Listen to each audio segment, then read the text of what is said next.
యేసుక్రీస్తు ప్రభు వారి నామములో మీ అందరికీ శుభములు తెలియజేస్తున్నాను. ఆ, ఈరోజు మనము యోహాను సువార్త 14వ అధ్యాయం 12 నుంచి 14 వచనాలు చూసుకుందాం.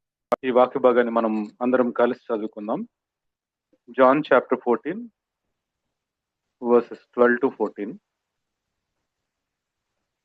నేను తండ్రి యొద్దకు వెళుచున్నాను గనక నేను చేయు క్రియలు నా యందు విశ్వాసం ఉంచువాడును చేయును, వాటికంటే మరి గొప్పవి అతను చేయునని మీతో నిశ్చయముగా చెప్పుచున్నాను. మీరు నా నామమున దేనిని అడుగుదురో తండ్రి కుమారుని యందు మహింపరచుబడుటకై దాన్ని చేయును. నా నామమున మీరు నన్నేమి అడిగను నేను చేతును. ప్రపంచ చరిత్రలో చూసుకుంటే చాలా అద్భుతమైనటువంటి పనులు చేసినటువంటి వాళ్ళు చాలా మంది ఉన్నారు. అలాంటి వాళ్ళని చూసినప్పుడు నేను ఎప్పటికైనా ఇట్లా చేయగలనా, నేను ఎప్పటికైనా అలా అవ్వగలనా, లేకపోతే నేను ఎప్పటికైనా అట్లా మారగలనా అని అనిపిస్తూ ఉంటుంది. మేడం క్యూరీ అనే ఆవిడ ఫిజిక్స్ అండ్ మెడిసిన్ లో తను చేసినటువంటి రీసెర్చ్, ఆ పరిశోధనలు సైన్స్ ని, మెడిసిన్ ని చాలా పూర్తిగా మార్చేశాయి. తను 2 ఎలిమెంట్స్ ని కనుక్కుంది, రేడియం అండ్ పొలోనియం అని. తను రేడియో యాక్టివిటీ మీద చాలా ఎక్కువ రీసెర్చ్ చేసింది. దాంతో తను ఎక్స్రే ఫస్ట్ టైం కనుక్కున్నారు. తను చేసినటువంటి ఆ ఎక్స్రే యూనిట్స్ వల్ల ఫస్ట్ వరల్డ్ వార్ టైంలో చాలా మంది, లక్షలాది మంది సైనికులకి ఎక్కడెక్కడ గాయాలయ్యాయో అవన్నీ చాలా త్వరగా కనిపెట్టడానికి, వైద్యం చేయడానికి, వాళ్ళ ప్రాణాలు కాపాడటానికి సహాయపడ్డాయి. తర్వాత తను చేసినటువంటి ఆ రీసెర్చ్ దాన్ని బేస్ చేసుకుని ఇప్పుడు క్యాన్సర్ కి రేడియేషన్ థెరపీ అనేది వాళ్ళు కనుక్కున్నారు. సో మనం చూసుకుంటే తను చేసినటువంటి ఆ పని గత 100 ఏళ్లలో ఎంతమంది ప్రాణాలు కాపాడటానికి సహాయపడింది. గొప్ప పనులు ఎట్లా చేస్తారో చూడండి. హ్యారియట్ ట్యూబ్మన్ అనే ఆవిడ 1822లో అమెరికాలో మేరీల్యాండ్ అని ఒక బానిస కుటుంబంలో పుట్టింది. అప్పటికి అమెరికాలో పూర్తిగా బానిస వ్యవస్థ రద్దు కాలేదు. తను ఆ బానిసత్వం నుంచి తప్పించుకుని వెళ్ళిపోవాలనుకుని తను 90 మైల్స్ కి పైగా ట్రావెల్ చేసి తను అమెరికాలో ఎక్కడైతే బానిసత్వం లేని ప్లేసెస్ కి వెళ్ళిపోయింది ఆవిడ. అయితే అమ్మయ్య నేను తప్పించుకున్నానులే అని అనుకోలేదు ఆవిడ. కానీ మళ్ళీ తను నెక్స్ట్ 10 years లో 13 times తను ఎక్కడైతే ఆ స్లేవరీ ఉందో ఆ ప్లేసెస్ కి మళ్ళీ వచ్చింది ఆవిడ. వచ్చి కనీసం 70 మందిని అంచెలంచెలుగా ఆవిడ తీసుకుని ఫ్రీ కంట్రీస్ కి తీసుకెళ్ళింది అనమాట. ఒకసారి తను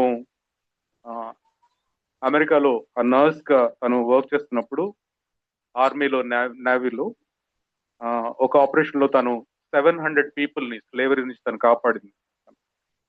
సో చరిత్రలో అద్భుతమైనటువంటి పనులు చేసినటువంటి ఇద్దరి గురించి నేను చెప్పాను. ఇట్లా చెప్పుకుంటూ పోతే మనకి చాలా మంది వ్యక్తులు మనకు కనబడతారు.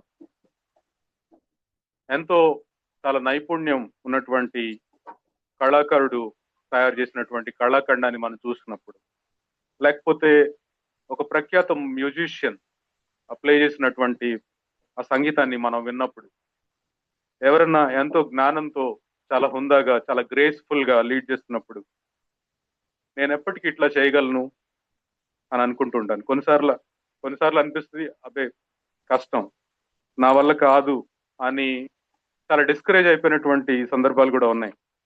సో మొదటి వాక్యంలో మనం చూసినట్టుగా will do even greater things than these, వాటికంటే మరి గొప్పవి మీరు చేస్తారు అని అంటే యేసుక్రీస్తు ప్రభువారు ఎలాంటి కార్యాల గురించి తన శిష్యులతో మాట్లాడుతున్నారు.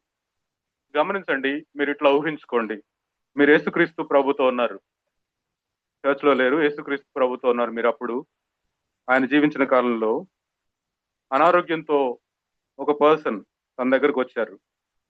ఆ వ్యక్తిని ఒక మాటతో స్వస్థపరచడం మీరు చూశారు.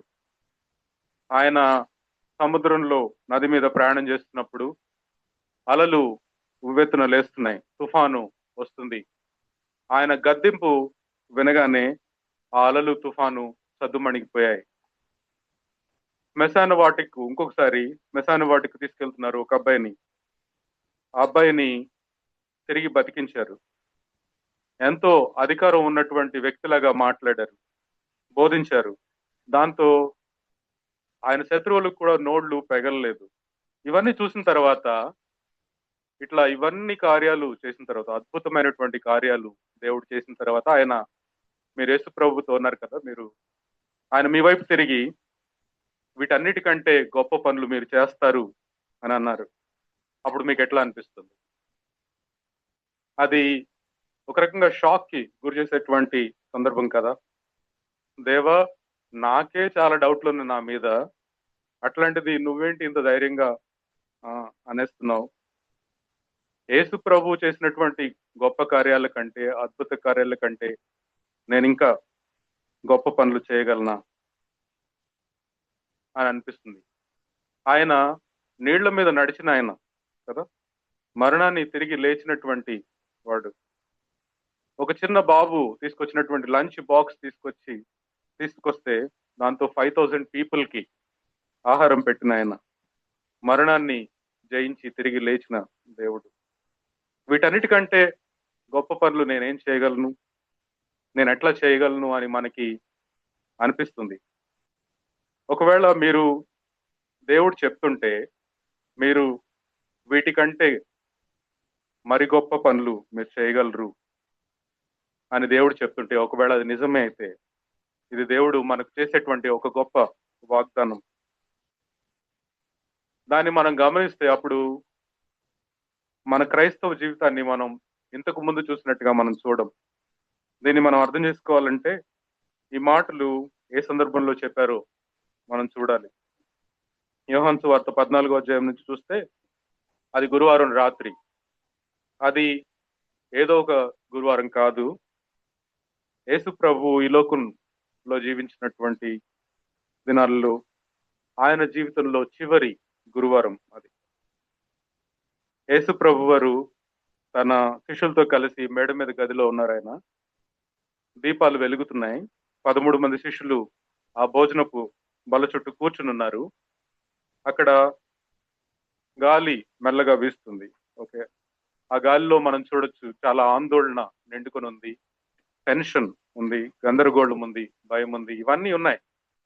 అయితే యేసుక్రీస్తు ప్రభు వారు అప్పటికే ఒక సేవకునిలా మారి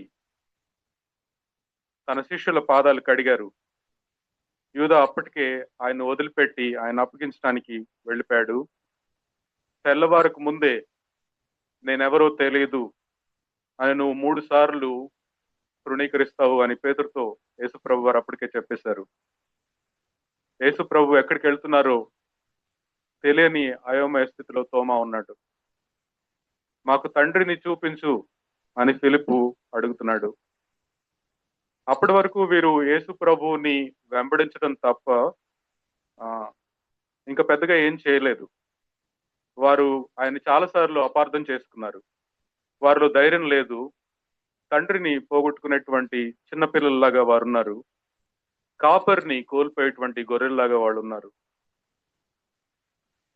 దేవుడు ఎంతో కష్ట సమయంలో ఉంటే తర్వాత ఆయన వదిలిపెట్టి పారిపోయేటువంటి వీళ్ళు ఈ శిష్యులను చూసి ఆయన అంటున్నారు, మీరు గొప్ప కార్యాలు చేస్తారని. అది ఎట్లా సాధ్యం? ఇది పిక్చర్ మంది కదా.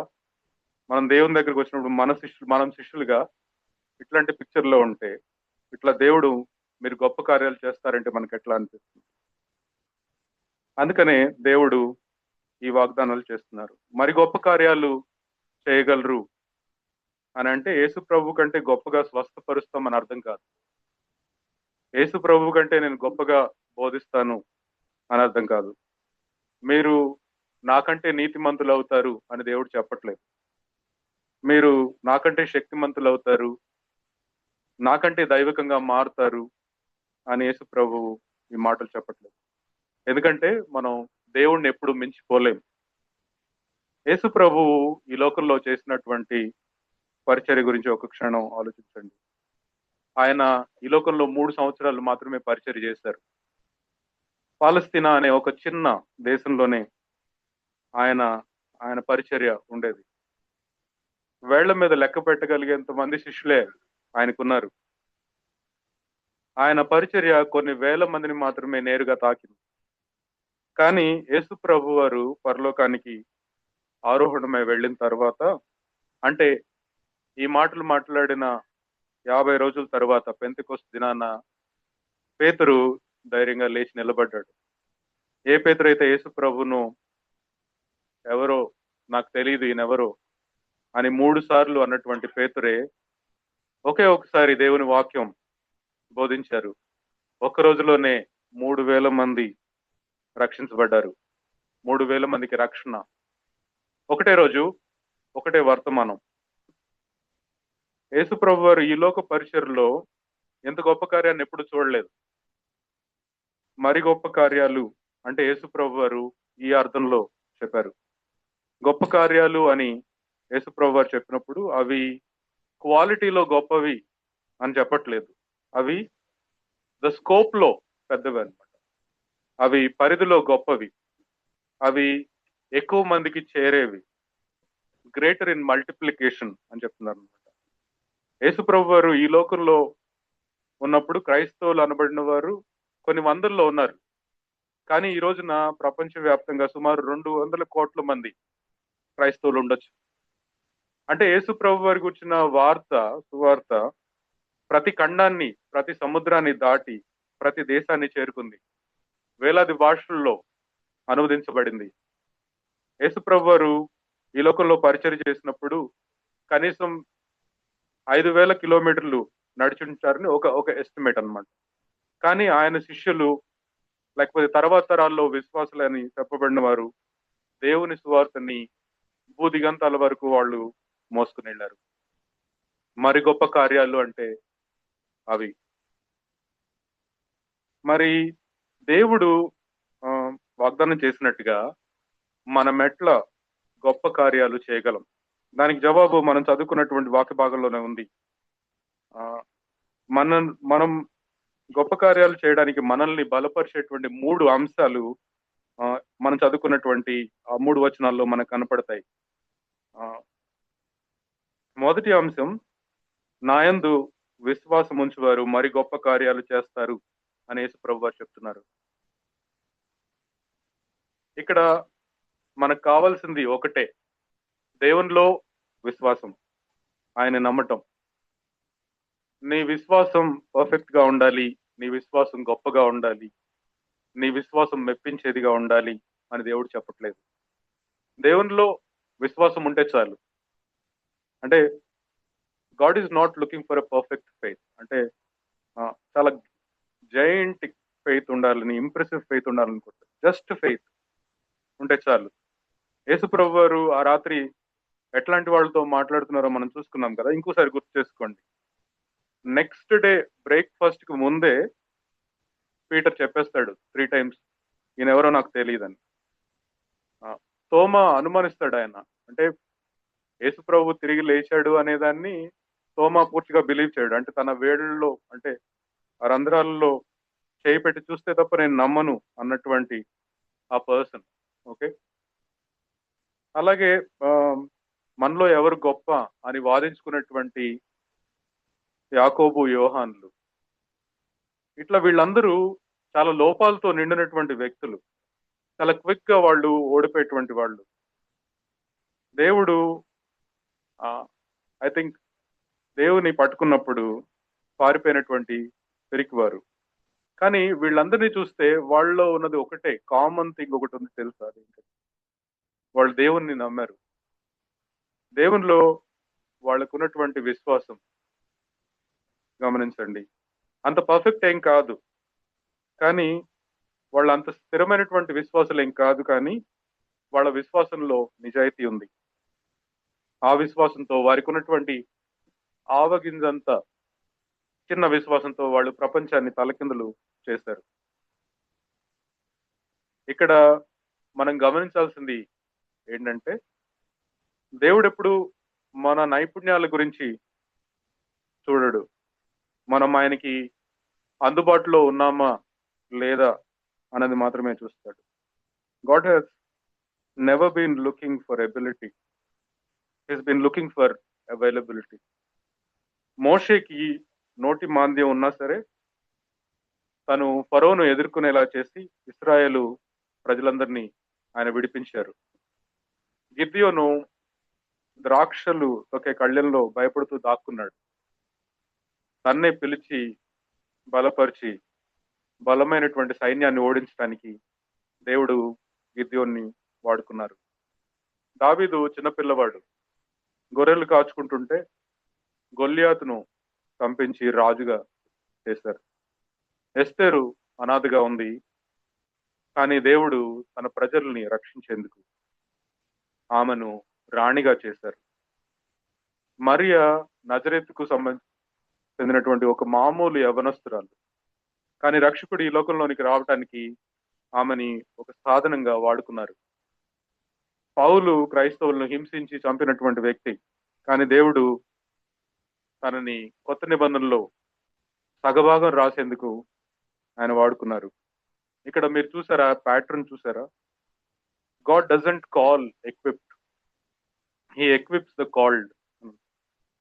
దేవుని పందా మనం చూసినప్పుడు దేవుడు అన్ని నైపుణ్యాలు ఉన్నటువంటి వారిని పిలవడు, పిలిచిన వారిని ఆయన తర్ఫీదు చేస్తారు, ఆయన బలపరుస్తారు.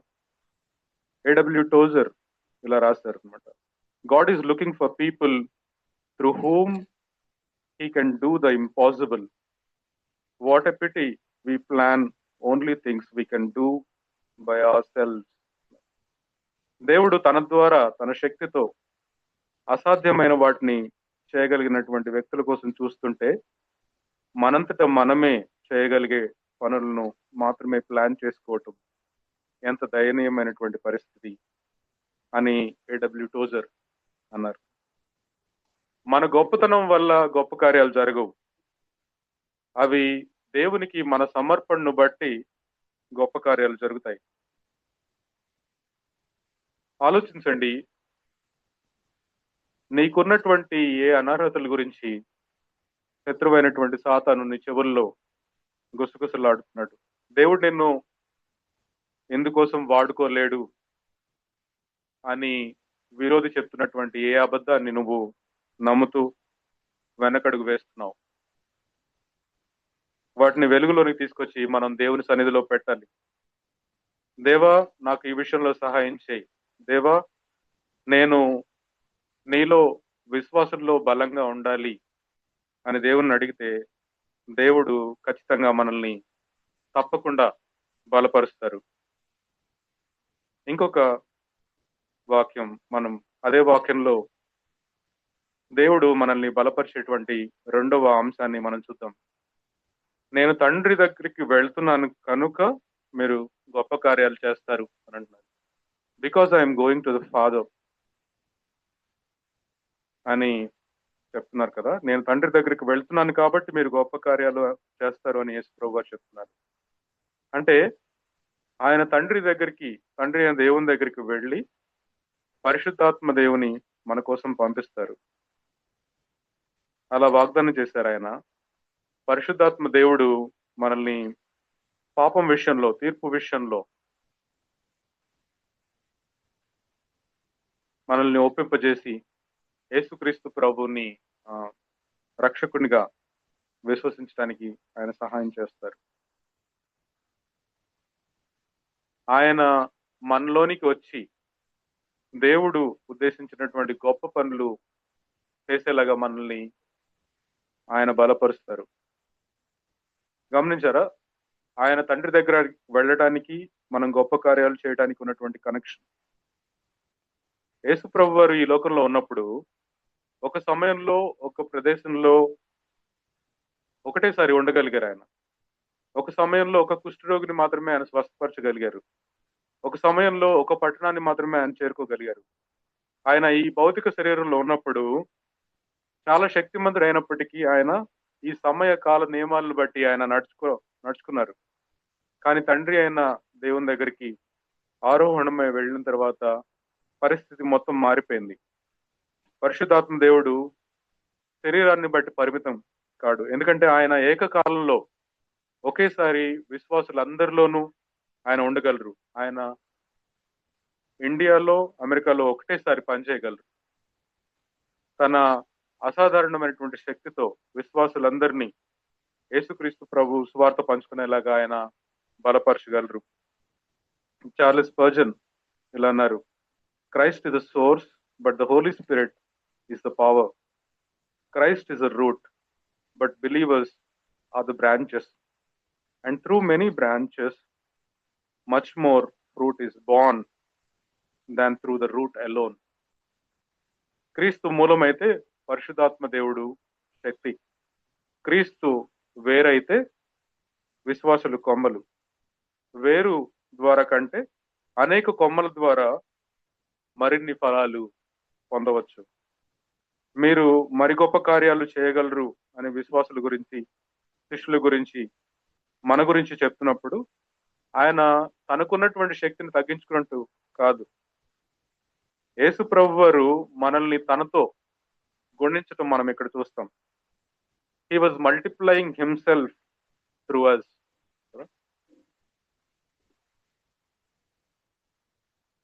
చాలాసార్లు మనం మన బలహీనతనే చూసుకుంటుంటాం. దేవుని శక్తి మన జీవితంలో పనిచేస్తుందని మర్చిపోతూ ఉంటాం. ఆ విషయాలను మనం గమనించుకుని ఆ పరిశుద్ధాత్మ దేవుని శక్తి మనకు అందుబాటులో ఉందని మనం గుర్తిస్తే, దేవా నా జీవితం ఎట్లా మారాలి అని నువ్వు పరిశుద్ధాత్మ దేవుని అడగాలి. మనం దేవుని కోసం ఈ లోకంలో ఎట్లా జీవించగలం? మన వ్యక్తిగతమైనటువంటి పాపాలని, మన జీవితంలో మనకు వచ్చేటువంటి సవాళ్ళని మనం ఎట్లా ఎదుర్కోగలం? దేవుని కోసం నమ్మకంగా ఎట్లా నిలబడగలం? పరిశుద్ధాత్మ దేవుని శక్తితోనే కదా. ఆయన మనలో ఉండి మన ద్వారా పనిచేస్తారు. పరిశుద్ధాత్మ దేవుడు దేవుని వాక్యంలో ఉన్నటువంటి సత్యాలను మనం అర్థం చేసుకోవడానికి సహాయం చేస్తారు. మన పాపాన్ని మనకు చూపిస్తారు. మన పాపపు ఆశలు, కోరికలు వాటన్నిటినీ కాదు అని చెప్పడానికి, దేవుణ్ణి ప్రేమించడానికి ఆయన మనకి సహాయం చేస్తారు. మనం దేవునికి విధేయత చూపించేలాగా ఆయన మనల్ని బలపరుస్తారు.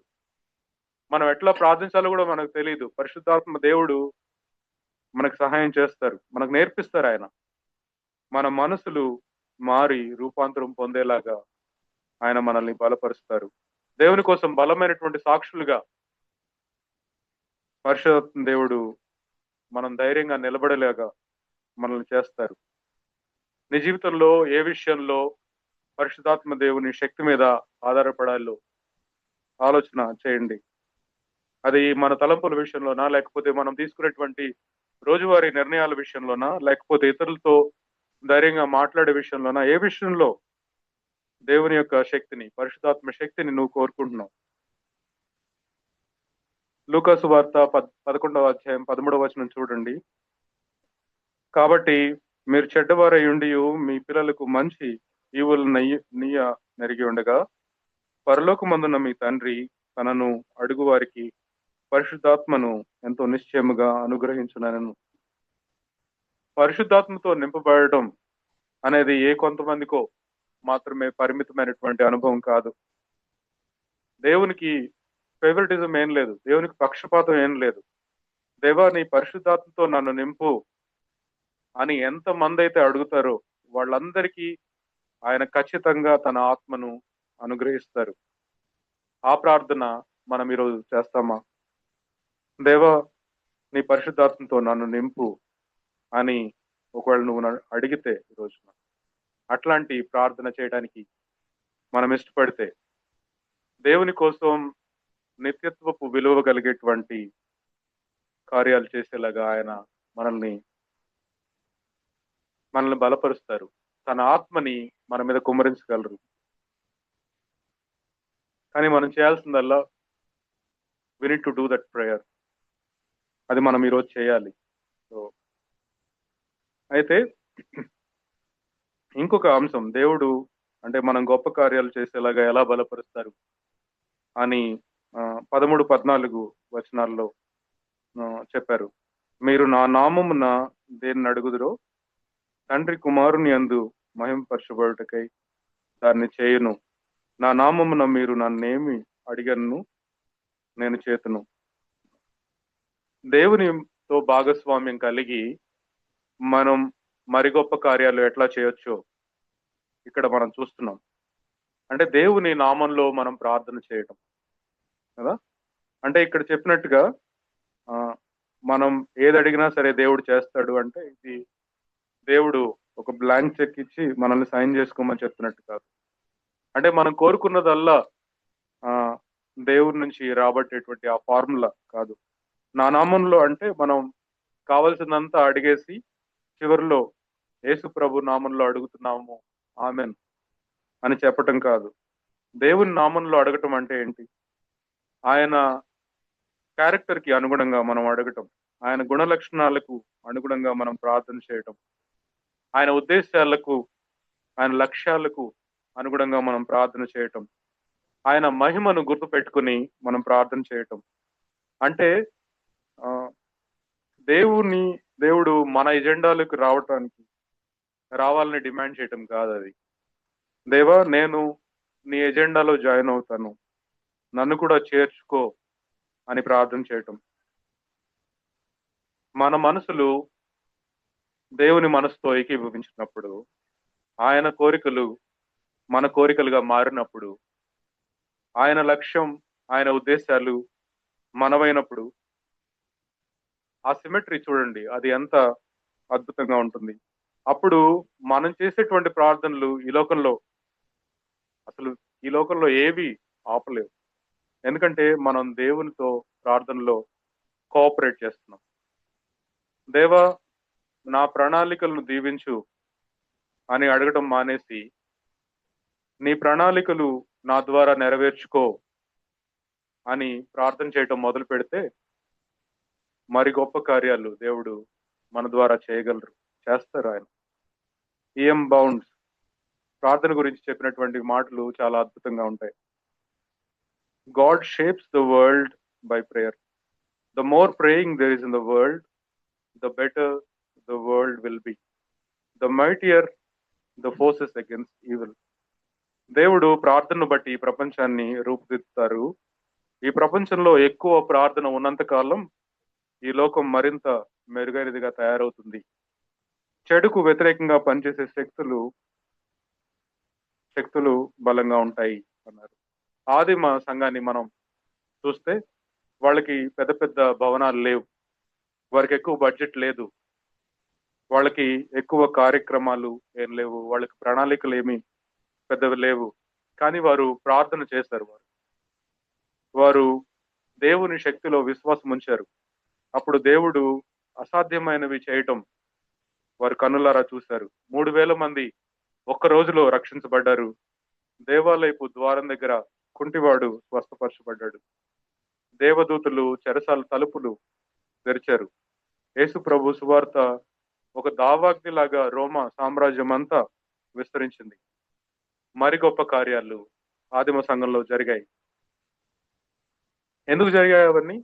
మనం గొప్పవారం అని కాదు, మనం గొప్ప దేవునితో భాగస్వామ్యం కలిగి ఉన్నామని. గమనించండి, ఆలోచించండి. నీ ప్రార్థనా జీవితంలో ఇంకెంతకాలం దేవా నా ఎజెండాలో చేరు అని అడుగుతూ ఉంటావు? దేవా నీ ఎజెండాలో నన్ను కూడా చేర్చుకో అని ప్రార్థన చేసే రోజు ఎప్పుడొస్తుంది? దేవా నా ప్రార్థనల్ని సమూలంగా మార్చివేయి అని ఈరోజు అడుగుతారా? ఇంకొక విషయం చూడండి, మరి గొప్ప కార్యాలు అంటే ఆశ్చర్య కార్యాలు, అద్భుత కార్యాలు మాత్రమే కాదు. గొప్ప కార్యాలు అంటే దేవుని ఉద్దేశాలు, దేవుని యొక్క లక్ష్యాలు నెరవేర్చడం అని మనం అర్థం చేసుకోవాలి. దేవుడు ఇప్పటికీ స్వస్థపరచగలడు, దేవుడు ఇప్పటికీ అద్భుతాలు చేయగలరు. దేవుడు ఇప్పటికీ సంకెళ్ళు తెంచగలరు. గుడ్డివారి కళ్ళు తెరవగలరు. బందీలను విడిపించగలరు. కానీ అన్నిటికంటే గొప్ప అద్భుతం ఏంటో తెలుసా? ఒక పాపి నరకం నుంచి తప్పించబడటం, పాపం నుంచి తప్పించబడటం, ఒక మనసు చీకటి నుంచి వెలుగు వైపుకు తిరగటం. ఒకవేళ మన దగ్గర ఒకరి జీవన్ మరణాలను మార్చగలిగేటువంటి, నిర్ణయించగలిగేటువంటి శక్తి ఉంటే ఆ పని చేయటం మరి గొప్ప కార్యాలు చేయడంతో సమానమే కదా. అట్లాంటి ఆ అద్భుతమైనటువంటి అవకాశం, ఆ అద్భుతమైనటువంటి పని చేసేటువంటి అవకాశం మనలో ప్రతి ఒక్కరికి దేవుడు ఇప్పటికీ అందుబాటులో ఉంచుతున్నారు. దీనికోసం సెమినరీ డిగ్రీ ఏం అవసరం లేదు. గ్రీక్ లాంగ్వేజ్ వచ్చి ఉండాల్సిన అవసరం లేదు. నీకు ప్రశ్నలన్నిటికీ జవాబులు తెలిసి ఉండాల్సినటువంటి అవసరం లేదు. యేసు ప్రభు వారు నీకేం చేశారో తెలిస్తే చాలు. అది వేరొకరితో పంచుకునేటువంటి మనసుంటే చాలు. అపోస్తల కార్యాలు 1:8 మనం చూస్తే, పరిశుద్ధాత్మ మీ మీదకి వచ్చినప్పుడు మీరు శక్తి నొందదురు గనుక మీరు యెరూషలేములోను యూదయ సమరయ దేశం మనందంతటా భూదిగంతముల వరకును నాకు సాక్షులై ఇందురని వారితో చెప్పెను. ఎలాగా ముందుకు సాగాలో గమనిస్తున్నారా? ముందు మనమున్న చోట, తర్వాత మనమున్న పట్టణం, తర్వాత నగరం, మన ప్రాంతం, తర్వాత ప్రపంచం. గ్రేటర్ థింగ్స్ అన్ని, గ్రేటర్ వర్క్స్ అని, లేకపోతే మరి గొప్ప కార్యాలన్నీ ఒక్క సంభాషణతోనే మొదలవుతాయి. ఒక కైండ్నెస్ ఆఫ్ యాక్ట్ తోనే మొదలవుతాయి. ఒక దయా కనికరం నిండినటువంటి పనితోనే మొదలవుతాయి. ఒక క్షణంలో మనం దేవునికి చూపించినటువంటి ఆ విధేయతతోనే మొదలవుతాయి. డిఎల్ మూడీ అన్నారు, the world has yet to see what God can do with a man fully consecrated to him. దేవుడు తనకు పూర్తిగా సమర్పించుకున్న వ్యక్తితో ఏమి చేయగలరో ప్రపంచం ఇంకా చూడలేదు అని డిఎల్ మూడీ ఒకసారి అన్నారు. మరి గొప్ప కార్యాలు అనేవి పాస్టర్లు లేకపోతే మిషనరీస్ కోసమే రిజర్వ్ చేయబడలేదు. తన విద్యార్థుల కోసం ప్రార్థించేటువంటి టీచర్ గొప్ప కార్యాలు చేయొచ్చు.